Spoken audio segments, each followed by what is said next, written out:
Good morning, my dear students. Again, today we start the ultra structure of cell. कल मैंने आप लोगों को माइटोकॉन्ड्रिया पढ़ाकर छोड़ा था. ठीक है, मैंने आप लोगों को बोला था कि आज की क्लास में हम सेल का अल्ट्रा स्ट्रक्चर देखेंगे. फाइन. मैंने आपके सामने जो सेल बनाई है बेटा, ध्यान से देखिएगा. वो जो सेल मैंने आपके सामने बनाई है, this is plant cell. Basically सबसे पहले तो आप देख लीजिए, ये जो मैंने सेल बनाई है that is a plant cell. Fine. इसी के अंदर मैं आप लोगों को बता दूंगी कि एनिमल सेल फिर क्या चेंजेस है, जिसकी इसी में क्या चेंजेस हो जाएंगे and then it become a animal cell. And animal cell. Okay, चलो देखते हैं. हमने देख लिया सेल, प्लांट सेल्स के अंदर डबल मेम्ब्रेन है, मतलब दो मेम्ब्रेन प्रेजेंट है. अब कौन कौन सी दिस मैंने कलरफुल डायग्राम बनाया है. आई होप आपको अच्छे से दिख रहा होगा. बाहर मैंने एक ग्रीन कलर की लाइनिंग बनाई है एंड देन उसके अंदर मैंने एक ब्लैक कलर की लाइनिंग बनाई है. आपको दोनों लाइनिंग में डिफरेंस नजर आ रहा होगा. जो ग्रीन कलर की लाइन बनाई है बेटा वो कंटिन्यूअस नहीं है.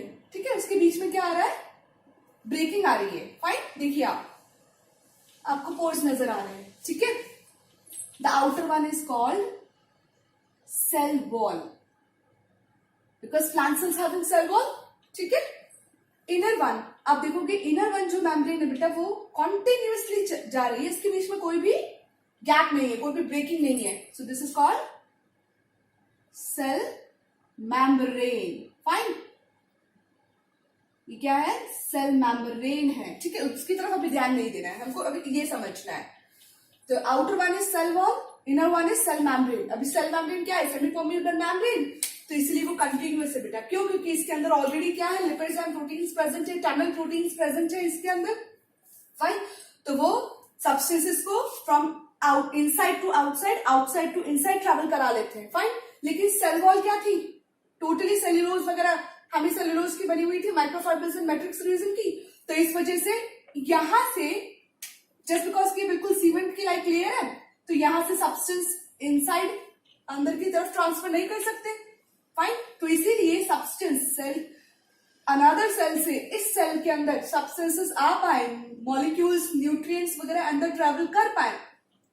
इसीलिए क्या प्रेजेंट होता है, एक प्लेट प्रेजेंट होती है. फाइन. प्लाज्मोडेस्माटा पढ़ा था ना हमने, दो सेल्स के बीच में कनेक्शन लिंक होती है, तो ये प्लाज्मोडेस्माटा फॉर्म करते हैं बेटा. फाइन. ठीक है. So this is the passage through which the various nutrients and important minerals can travel from this place which is called as plasmodesmata. Fine. चलो अब आगे आ जाते हैं. एट द वेरी सेंटर ये वाला स्ट्रक्चर सेम टू सेम ये है. मैं आगे एक्सप्लेन करूंगी इसको फिर और अच्छे से. अभी आप यहां पे समझ लीजिए, ये सेंटर वाला structure, this whole circular structure is a nucleus. Fine.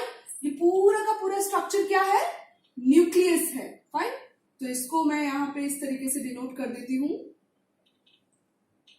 ये क्या है, न्यूक्लियस. ठीक है, और यही सेम न्यूक्लियस मैंने यहां बनाया हुआ है, तो यहां ऊपर लिख सकती हूं दिस इज न्यूक्लियस. चलो अब बढ़ते हैं आगे. आप सेंटर में देखो, इस न्यूक्लियस के सेंटर में आपको डेंस ब्लैक कलर का और सर्कल दिखाई दे रहा है. तो न्यूक्लियस के अंदर होता है बेटा न्यूक्लियोलस, एक डेंस प्लाज्मिक सब्सटेंस होता है जो बहुत ही जिस तरह से सेल के अंदर जेली लाइक सब्सटेंस भरा हुआ है जिसको हम साइटोप्लाज्म बोलते हैं, ऐसे न्यूक्लियस के अंदर भी जेली लाइक सब्सटेंस है. अभी वो जेली लाइक सब्सटेंस एक जगह पर और भी बहुत ज्यादा डेंस हो जाता है, बहुत ज्यादा ही एक्यूमुलेट होता है एक जगह पर, तो इसको बोलते हैं न्यूक्लियोलस. क्या बोलेंगे इसको, न्यूक्लियोलस. फाइन. चलो आगे देखते हैं. इसके बाद आप आगे देखिए, इसकी चारों तरफ आपको थ्रेड्स जैसे इस तरीके से आपको थ्रेड्स दिखाई दे रहे हैं. This is called as chromatin threads. क्या बोलेंगे इसको, क्रोमैटिन या फिर क्रोमोसोम्स. बेसिकली ये क्रोमोसोम्स नहीं है, इनको हम क्रोमैटिन थ्रेड्स बोलेंगे. ठीक है. चलो अब आगे देखो, ये न्यूक्लियस हमने किसमें पढ़ा, it is a double membrane sub part of a cell. Nucleus organelle नहीं है बेटा. Nucleus is a very essential part of a cell because without nucleus इस सेल का एग्जिस्टेंस पॉसिबल नहीं है. ठीक है, क्योंकि सेल की एंटायर ऑर्गेनल्स की फॉर्मेशन ही न्यूक्लियस के बेस पर होती है. क्यों? बिकॉज न्यूक्लियस के पास में है nucleic acids and proteins which is the main basic form to form the entire cell. ठीक है। और यही पर्टिकुलर न्यूक्लियस के पास में डीएनए है that contain inside the chromatin threads, ठीक है। जब सेल की ब्रेकिंग होती है, जब सेल डिवीजन में आपको आगे समझाऊंगी, तब यू गेट टू नो कि जब सेल की ब्रेकिंग हो रही होती है, ठीक है, माइटोसिस वगैरह होते हैं, जब सेल का डिवीजन स्टार्ट होता है, then these chromatin threads perform chromosomes, और उन क्रोमोसोम्स के अंदर हमारे जेनेटिक कैरेक्टर्स होते हैं जो हमें हमारे पेरेंट्स से मिलते हैं, ठीक है। तो अगर न्यूक्लियस नहीं है तो जेनेटिक कैरेक्टर नहीं है, तो पर्टिकुलर एक इंटायर स्पीसीज भी नहीं है, ठीक है। और सेल के अंदर डिवीजन भी पॉसिबल नहीं है। So this is the very very important part जिसको बोला जाता है हेडक्वार्टर ऑफ द सेल। लिख लो यहाँ पे आप इसको, nucleus is also called as headquarter of the cell, ठीक है।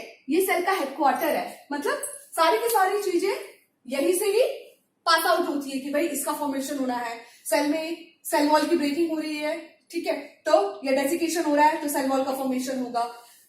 गोल्गी बॉडी को क्या काम करना है, ये मैसेज भेजेगा, फाइन। इस तरीके से जिस तरह से हमारी बॉडी के अंदर मैसेज ब्रेन पहुंचाता है, इस तरीके से इस सेल का ब्रेन है, ये brain of a cell, director of a cell, headquarter of a cell, ठीक है, ये सारी चीजें हैं।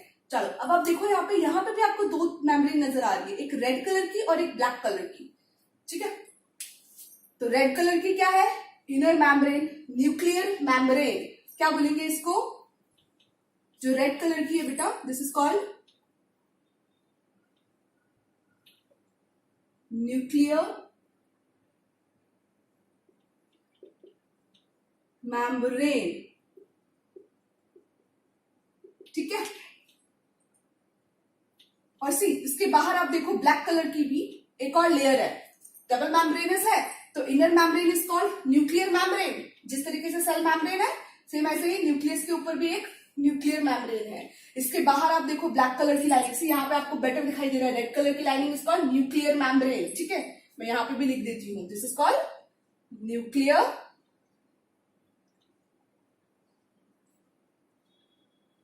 Membrane,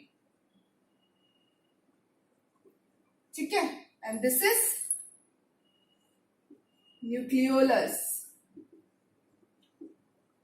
this is chromatin threads, कई बुक्स में क्रोमोसोम्स भी लिखा हुआ होता है ये, ठीक है। चलो आगे देखते हैं। अब ये ब्लैक कलर की लाइनिंग है जो मैंने यहाँ पे भी आपको शो करी हुई है। इस ब्लैक कलर की लाइनिंग और रेड कलर की लाइनिंग में सेम वही डिफरेंस है जो यहाँ पे डिफरेंस था सेल वॉल और सेल मेम्ब्रेन में। सेल वॉल के अंदर डिसकंटिन्यूटी थी, सेम यहाँ पे भी जो आउटर मेम्ब्रेन है इसमें भी डिसकंटिन्यूटी। आपको देखो पोर्स आपको ब्रेकिंग नजर आ रही होगी, सी दिस, ये जो स्पेस आपको नजर आ रहा है, स्पेस नजर आ रहा है। Why this space? This space is important for the transportation of proteins and RNA molecules from the cytoplasm to the nucleoplasm and from the nucleoplasm to the cytoplasm. Clear हो गई बात, ठीक है। क्योंकि सेल के इनसाइड में भी तो ट्रांसपोर्टेशन जरूरी है, तभी तो मैसेजेस का क्या होगा, फॉर्मेशन होगा और मैसेज की सेंडिंग होगी। तो दिस इज कॉल्ड, ये जो आउटर है, दिस इज कॉल्ड बेटा nuclear envelope, fine. So this is called, मैं रेड कलर के मार्कर से बता देती हूँ उसको आपको,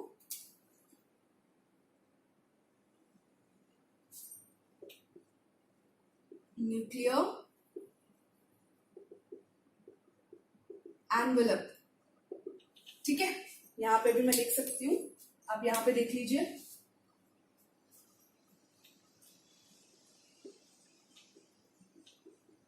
न्यूक्लियर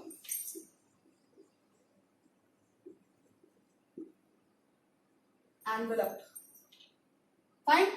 अब आप देखिए इसके बीच में पोर्स है, so this pores are called as nuclear pore, this is called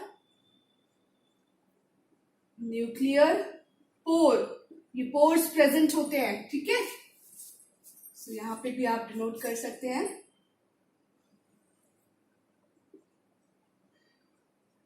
nuclear pour. Clear हो गई बात। चलो अब आगे बढ़ते हैं। ये आपको कुछ ग्रीन कलर के आपको बड़े बड़े स्पेसेस नजर आ रहे होंगे आपको, plant cells having many vacuoles, animal cells में ये वैक्यूल नहीं होते, फाइन। तो अगर आप ये वैक्यूल हटा दोगे then it will become animal cell, ठीक है। So these are called as vacuole, क्या बोलेंगे इसको, ये है वैक्यूल, ठीक है। It is a bag like structure, fine. इसकी जो आउटर कवरिंग होती है ना, इसको टोनोप्लास्ट बोलते हैं। जब मैं वैक्यूम पढ़ाऊंगी ना आपको, तब आपको लिखवाऊंगी ये सब। चलो आगे बढ़ते हैं। न्यूक्लियस हमने देख लिया, ठीक है। अब एक चीज और, न्यूक्लियस के अंदर भी जिस तरह से सेल के अंदर साइटोप्लाज्म भरा हुआ है, मैट्रिक्स रीजन, न्यूक्लियस के अंदर भी मैट्रिक्स रीजन है, तो उसको बोलेंगे न्यूक्लियोप्लाज्म। क्या बोलेंगे उसको? न्यूक्लियोप्लाज्म।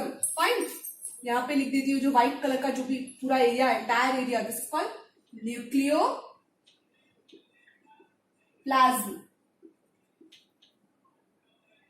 ठीक है, सी यहाँ पे भी मैं लिख देती हूँ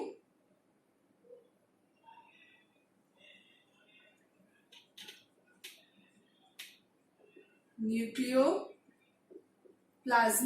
फाइन, चलो बाहर आते हैं अब इसके चारों तरफ आप देखो, मैंने ब्लू कलर के मार्कर से कुछ इस तरीके से लाइनिंग बनाई है। सी इस तरीके की आपको लाइनिंग दिख रही होगी, है ना। So what is this? This is endoplasmic reticulum. क्या है ये? Endoplasmic reticulum. ये भी एक ऑर्गेनल है, ये भी मैं आपको आगे समझाऊंगी। So this is endoplasmic reticulum. अब एंडोप्लाज्मिक रेटिकुलम मतलब दो टाइप के, आप देखो यहाँ पे इस साइड में आपको, इसके ऊपर आपको डॉट्स नजर नहीं आ रहे होंगे, बट दिस साइड के एंडोप्लाज्मिक रेटिकुलम में आपको ये ब्लू कलर के डॉट्स नजर आ रहे होंगे। सो दिस इज द डिफरेंस। क्यों? क्योंकि ये है स्मूथ एंडोप्लाज्मिक रेटिकुलम और ये है rough endoplasmic reticulum. Fine, smooth endoplasmic reticulum के ऊपर राइबोसोम्स प्रेजेंट नहीं होते, लेकिन यहाँ पे जो आपको ये सर्कल्स दिखाई दे रहे हैं लाइनिंग के ऊपर, ये मेम्ब्रेन है, ठीक है। Endoplasmic reticulum is a membranes like structure जो अंदर की तरफ फोल्ड होती है, जैसे माइटोकॉन्ड्रिया के अंदर कल बताया था इनर मेम्ब्रेन फोल्ड रहती है, सेम इसी तरीके से ये भी अंदर की तरफ फोल्ड रहती है, न्यूक्लियस के बिल्कुल पास में। एंटायर सेल को जो शेप मिलता है ना, वो इस एंडोप्लाज्मिक रेटिकुलम की वजह से बिल्कुल कॉम्पैक्टली भरी हुई होती है पूरे एंटायर सेल के अंदर, ठीक है। तो ये है रफ एंडोप्लाज्मिक रेटिकुलम, क्योंकि ये रफ हो चुकी है। जैसे कि अगर आप प्रैक्टिकली आप करके देखना, फ्लैट सरफेस है, उसके ऊपर आप मिट्टी के इस तरीके से आप सैंड को रख दीजिए, एंड देन हाथ लगाओगे तो क्या होगा? आपको रफ दिखेगा। वही सैंड आप हटा दीजिए, फिर आप हाथ से उस सरफेस को टच कीजिए तो आपको सॉफ्ट दिखेगी, ठीक है। तो मेम्ब्रेन के ऊपर राइबोसोम्स प्रेजेंट है तो वो रफ हो गई, मेम्ब्रेन के ऊपर राइबोसोम्स प्रेजेंट नहीं है तो वो सॉफ्ट है, ठीक है, स्मूथ है। So this is smooth endoplasmic reticulum. Fine, and this is called rough endoplasmic reticulum. ठीक है, आई थिंक आपको अभी तक कोई कंफ्यूजन नहीं आ रहा होगा। चलो आगे देखते हैं। अब आपको यहाँ पे ये इस तरीके का डायग्राम दिख रहा होगा, ये मैंने आपको कल ही पढ़ाया है। फाइन, इस तरीके का रॉड लाइक स्ट्रक्चर और अंदर की तरफ मेम्ब्रेन इस तरीके से फोल्डेड है। क्या बोलेंगे हम उसको? माइटोकॉन्ड्रिया बोलेंगे, ठीक है। तो ये क्या है? माइटोकॉन्ड्रिया। कल मैंने बताया आपको ये एक सेल में 50 से 50,000, बल्कि इनकी संख्या इससे भी ज्यादा हो सकती है, इतने नंबर्स में प्रेजेंट होते हैं, ठीक है। इसके बाद आप देखो, आपको यहाँ पे एक और रोड, मूंगफली के जैसे दाने होते हैं ना, मूंगफली पॉड होता है ना, ग्राउंड नट का पॉड होता है, सिर्फ उसके जैसा स्ट्रक्चर आपको दिख रहा होगा ग्रीन कलर का। सो दिस इज कॉल्ड प्लास्टिड, क्योंकि ये प्लांट सेल है, ठीक है। तो प्लांट सेल्स के अंदर प्लास्टिड पिगमेंट प्रेजेंट है, जो कि क्या कंटेन करके रखता है? Pigments. So this is plastid. ये भी मैंने आपको सिर्फ 3 नंबर पे दिखाया, जबकि इससे ज्यादा होते हैं, ठीक है। चलो आगे देखते हैं। अब ये जो रफ एंडोप्लाज्मिक रेटिकुलम है बेटा, इसके ऊपर ये जो डॉट लाइक स्ट्रक्चर आपको दिख रहे हैं, यही ब्लू कलर के डॉट लाइक स्ट्रक्चर आप देखो, आपको इंटायर सेल में मैंने बड़ी बड़ी शेप में आपको बनाकर दिखाए हैं। Fine, so this is called ribosome. क्या बोलेंगे हम इसको? राइबोसोम बोलेंगे। सो दिस इज राइबोसोम, ठीक है। चलो आगे बढ़ते हैं। यही राइबोसोम बेटा स्मूथ एंडोप्लाज्मिक रेटिकुलम के ऊपर भी प्रेजेंट है, तो आप यहाँ पे भी डिनोट कर सकते हैं। मेरे पास जगह नहीं बची, अदरवाइज मैं आपको यहाँ पे डिनोट करके बताती। This is also a ribosome. Fine, अगर नहीं हो तो फिर भी मैं आप लोगों को बता देती हूँ, सो कोई भी कंफ्यूज नहीं होगा। This is ribosome. फाइन, और जो आपको रेड कलर के छोटे छोटे डॉट्स दिख रहे हैं बेटा, these are lysosomes, oil granules. तो आप लाइसोसोम डिनोट कर दीजिए, बाकी ऑयल ग्रैन्यूल्स वगैरह प्रेजेंट होते हैं, ठीक है। लाइसोसोम क्योंकि हम पढ़ेंगे, लाइसोसोम, ठीक है। चलो, इसके अलावा आप देखिए कि स्ट्रक्चर आपको यहाँ पे दिख रहा है रेड कलर का, कुछ इस तरीके से फोल्डिंग्स आपको नजर आ रही होंगी इसकी, है ना। सो दिस इज गोल्गी बॉडी। क्या बोलेंगे हम इसको? Golgi body. Let me make the place, जगह बनाती हूं मैं।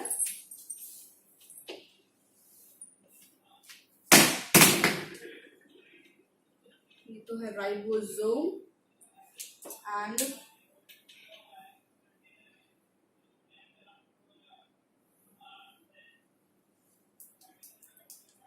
ये जो मैंने बताया था आपको, दिस इज न्यूक्लियोप्लाज्म।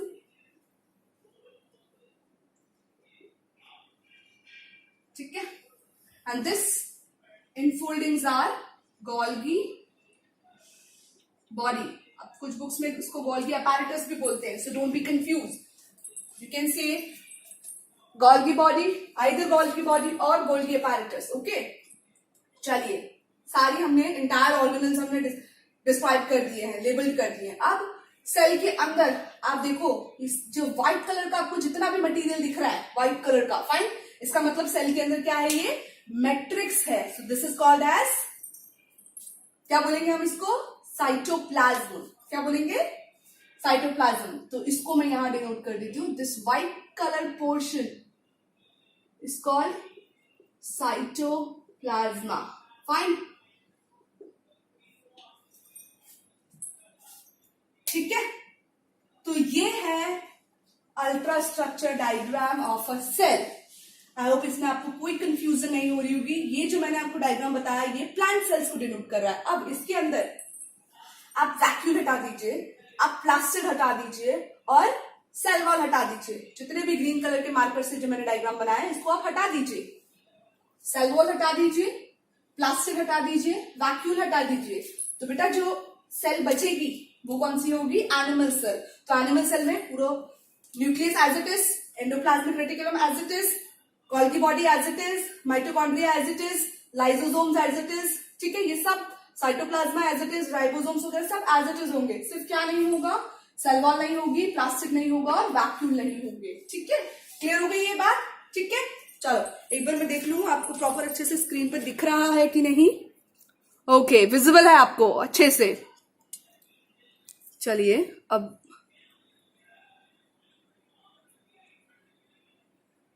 अब देखिए आप बेटा, अब मैं आप लोगों को यहाँ पे न्यूक्लियस समझा देती हूँ, ठीक है। इधर ध्यान दो। अब यहाँ पे तो हमने प्रॉपर सेल का डायग्राम डिस्क्राइब कर लिया अच्छे से। अब ये देखिए, दिस इज न्यूक्लियस, ठीक है। Make a line between this. चलो, अब यहाँ पे न्यूक्लियस देखो, same to same diagram. Centre में ब्लैक कलर का डेंस मटेरियल होता है, which is called as nucleolus. It is a dense plasmic material, ठीक है। न्यूक्लियोप्लाज्म मैंने यहाँ पे बताया, सेंटर में न्यूक्लियस के अंदर न्यूक्लियोप्लाज्म है। अब न्यूक्लियस का कुछ पार्ट बहुत ही ज्यादा डेंसली एक दूसरे के साथ अटैच्ड होता है, ठीक है। जिस तरीके से अगर आपको मैं जैम दे दूं, ठीक है, जैसे कि किसान जैम है, आप उस किसान जैम को क्या करो, लो और देन उसकी एक बॉल बना दो, तो वो डेंस हो जाएगा बहुत। सेम इसी तरीके का डेंस मटेरियल है जिसको न्यूक्लियोलस बोलते हैं, फाइन। इसके अंदर प्रोटीन का सिंथेसिस होता है और ये प्रोटीन का सिंथेसिस करके न्यूक्लियोप्लाज्म में ट्रांसफर करते हैं, ठीक है। और उससे उस पर्टिकुलर आरएनए बॉडीज और उस पर्टिकुलर प्रोटीन से फिर क्या बनते हैं? डीएनए वगैरह का फॉर्मेशन होता है, which is called as chromatin thread, fine. तो क्रोमैटिन थ्रेड क्या है? ये जेनेटिक मटेरियल है, ठीक है बेटा। डोंट वरी, नोट्स में आप लोगों को नेक्स्ट लेक्चर में दे दूंगी, ठीक है। Chromatin threads are the genetic material which contain genetic material, fine, DNA. इसके बाद आप देखो, मैंने आपको आउटर स्ट्रक्चर बता दिया, न्यूक्लियर एनवेलप। न्यूक्लियर एनवेलप क्या कर रहा है? न्यूक्लियोप्लाज्म को कंबाइन करके रख रहा है, उसको एनक्लोज कर रहा है, फाइन। और न्यूक्लियर मेम्ब्रेन, न्यूक्लियर मेम्ब्रेन भी कैसी है? वही सेम बायोलिपिड मेम्ब्रेन है। जिस तरीके से सेल मेम्ब्रेन है biolipid membrane, lipids and proteins की बनी हुई है, सेम ऐसे ही ये वाली मेम्ब्रेन भी बनी हुई है। इसके थ्रू भी ट्रांसपोर्टेशन आराम से हो सकती है। किसकी? सब्सटेंसेस की। बेसिकली किसकी होगी? आरएनए एंड प्रोटीन की, ठीक है। राइबोसोमल आरएनए एंड प्रोटीन्स की। चलो आगे देखते हैं न्यूक्लियर पोर। जस्ट बिकॉज की जो न्यूक्लियर एनवेलप है ये कैसी है? ये भी सेम सेल वॉल की जैसी टफ है, तो वो पास आउट नहीं कर सकती, तो बीच में क्या प्रेजेंट है? पोर्स प्रेजेंट है, ठीक है। चलो आगे देखते हैं। तो बेसिकली ट्रांसपोर्टेशन यहां से नहीं होगा, ट्रांसपोर्टेशन कहां से होगा? From these nuclear pores. ठीक है, चलो अब आगे देखते हैं। ये तो हमने देख लिया इसका स्ट्रक्चर। अब nucleus is called as headquarter of the cell, या फिर डायरेक्टर ऑफ सेल ये भी बोल सकते हैं, या फिर ब्रेन ऑफ सेल। ठीक है, इतने सारे इसको टर्म्स दे रखे हैं। अब एक चीज देखो, न्यूक्लियस डिस्कवर्ड बाय, किसके द्वारा डिस्कवर्ड हुआ है? Bye Robert brown. ठीक है, इसके बाद एक चीज और बताती हूं आपको, जो न्यूक्लियोलस है बेटा, ये किसके द्वारा डिस्कवर्ड हुआ है? Discovered by Fontana. ये भी क्वेश्चन आ जाता है। फाइन, चलिए, तो nucleus was basically discovered by Robert Brown in 1831।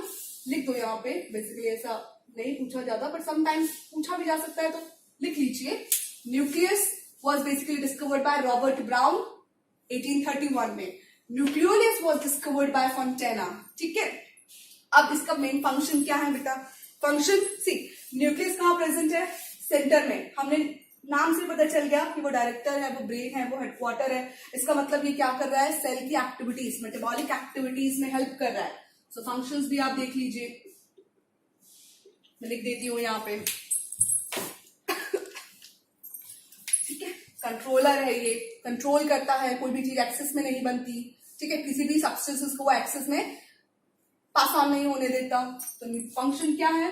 Controls all the metabolic activities, all the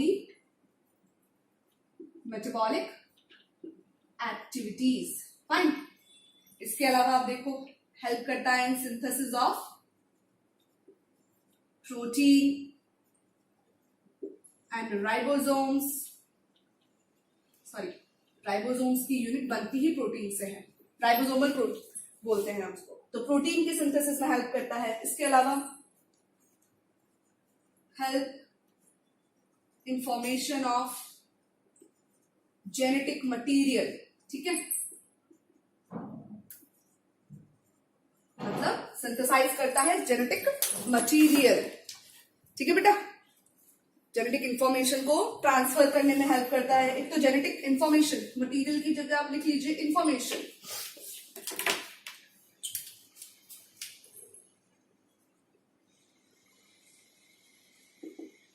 ठीक है, और हेल्प करेगा उसके ट्रांसफॉर्मेशन में, and help in genetic transportation में। ट्रांसपोर्टेशन फ्रॉम, ये चीज याद रखनी, फ्रॉम जनरेशन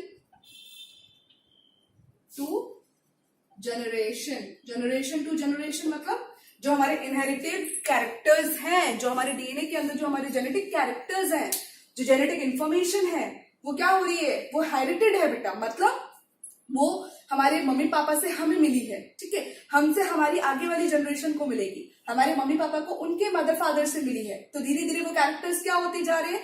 एक जनरेशन के अंदर, एक जनरेशन से दूसरी जनरेशन, दूसरी जनरेशन से थर्ड जनरेशन में पास ऑन होते जा रहे हैं। समझ में आ रही है बात? ठीक है, तो ये इसका बहुत इंपॉर्टेंट कैरेक्टर है। इसके बाद हेल्प इन, आगे आप यहां लिख सकते हैं, मैंने कुछ फंक्शंस यहां भी लिख रही हूं। कंट्रोल्स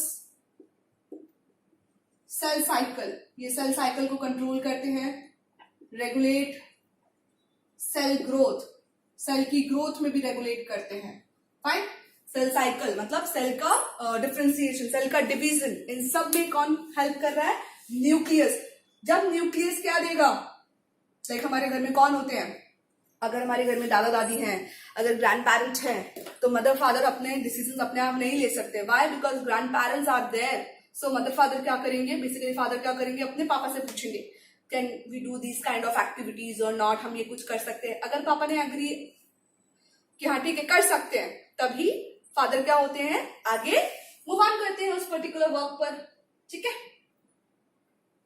लेकिन अगर मना कर दिया जाए तो वो पर्टिकुलर एक्टिविटी परफॉर्म नहीं होती फिर घर में। ठीक है, सेम ऐसी अगर मैं स्कूल की बात करूं तो who is the principal, who is the headquarter? जो हमारे प्रिंसिपल है, जो हमारे पूरे एंटायर स्कूल को जो चला रहे हैं, एंटायर स्कूल में कौन सी एक्टिविटी होनी चाहिए, करिकुलम एक्टिविटीज कैसी होनी चाहिए, टाइम टेबल को पास करना, टीचर्स को ज्वाइन करना, वो सब किसके हाथ में है? प्रिंसिपल के हाथ में। तो principal is the nucleus of that particular school. ठीक है, सेम काम किसका है? न्यूक्लियस का है। न्यूक्लियस ही क्या करेगा? पर्टिकुलर इंफॉर्मेशन को आगे सेंड करेगा कि ये होना चाहिए और ये चीज नहीं होनी चाहिए। ठीक है, तो जेनेटिक इंफॉर्मेशन बनाता है, क्यों? क्योंकि उसके अंदर प्रोटीन का फॉर्मेशन होता है and with the protein ribosomes का फॉर्मेशन होगा। फाइन, वो राइबोसोम्स आप देखो वो कहां से? न्यूक्लियोप्लाज्म से बाहर आएंगे साइटोप्लाज्म में, और इसीलिए कई सारी राइबोसोम्स जब सेल से बाहर, न्यूक्लियोप्लाज्म से बाहर आते हैं तो कहां जाके चिपक जाते हैं? अटैच हो जाते हैं रफ एंडोप्लाज्मिक रेटिकुलम की लेयर के ऊपर। ठीक है, जब हम एंडोप्लाज्मिक रेटिकुलम पढ़ेंगे तब मैं आपको उसको डिटेल में बताऊंगी। फाइन बेटा, अभी ये चीज अपन समझ लेते हैं। तो सेल के न्यूक्लियस के हमने फंक्शंस देख लिए। मेटाबॉलिक एक्टिविटीज कंट्रोल करके रखती है सेल के अंदर जितने भी एक्टिविटीज चल रही है। भाई गोल्गी बॉडी का क्या वर्क है, आप ये करिए। एंडोप्लाज्मिक रेटिकुलम को क्या वर्क करना है, वो करिए। साइटोप्लाज्म में क्या करना है, माइटोकॉन्ड्रिया को क्या करना है, प्लास्टिक को क्या करना है, ये सारी एक्टिविटीज का कंट्रोल किसके पास है? न्यूक्लियस के पास है। ठीक है, इसके बाद आप देखिए प्रोटीन की सिंथेसिस में हेल्प करता है। ठीक है, जेनेटिक इंफॉर्मेशन की फॉर्मेशन करता है और उसको जनरेशन टू जनरेशन, जब सेल का डिवीजन होता है तो पास ऑन होता है equal character. Cell cycle, cell division को कंट्रोल करता है और सेल की ग्रोथ को भी रेगुलेट करता है। बेटा सेल की ग्रोथ होगी, सेल की ग्रोथ इन द सेंस ऐसा नहीं है सेल का साइज बढ़ेगा, नहीं।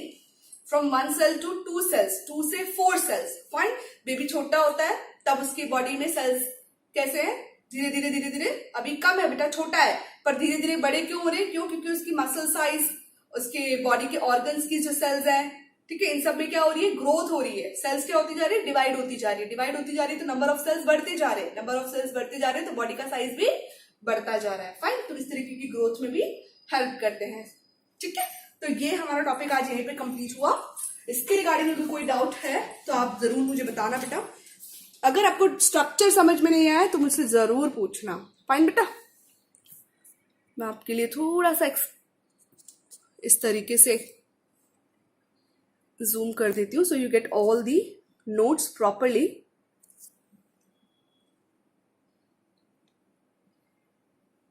तब तक आप लोग पढ़े अच्छे से, सेफ रहें, घर के अंदर रहें।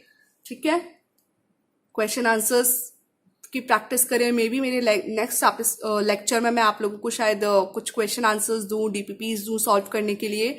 सो you have to be go through from my all lectures. ठीक है, आप देख लीजिए सारे लेक्चर्स एक बार और एनसीईआरटी जरूर रीड करिएगा बेटा।